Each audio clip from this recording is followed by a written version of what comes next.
And the southeast, yet again, continues, my friend, to get drenched. So we're watching this area of possible interest that we monitor off the southeast coast.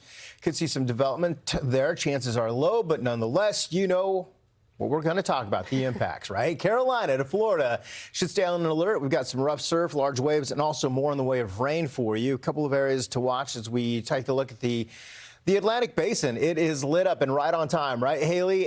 Those three areas to watch. We talk about Dexter, one to the just off the coast of Africa, but we focus in right now on what's going on across the southeast. Now, we'll watch potentially for this, whatever does happen, if it does happen, to move a little to the west. Regardless, it's more in the way of rain, and many of these spots have already received up to 6 inches of rain in some cases. Yeah, well, the stationary boundary is super interesting to me because it was the origin story of Dexter. Now, whatever this chance of development turns into will have a very different end result. Right. But it's the cause of all the flooding, two different tropical systems potentially. I mean, there's so many different impacts that can happen with a stationary boundary that just lingers off the coast. Yeah, it'll wobble a little bit, but basically when you get that stationary boundary, right, you get a couple of fronts that can spin off of it. There's a lot of moisture to tap into, and I think that's what's key for folks across the southeast. Places from, say, eastern Alabama, western Georgia, really even expanding the flood threat into portions of South Carolina this morning, talking about rainfall rates of 1 to 2 inches of rain per hour, potentially with some of these storms. And as we go through the week, my friend, it doesn't move a whole lot. So wait to see what could happen here.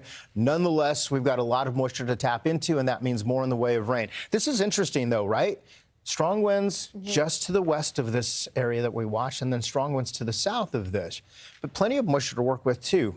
Well, sometimes it doesn't take much. It just needs that one little sweet spot. And for now, it's able to find it. Now, we're seeing some thunderstorms start to bubble up, but nothing with any kind of organization to it. So we'll have to wait and see if they do start to organize. Some models are actually hinting at this, and they're a little more confident that we could see something, a tropical depression potentially.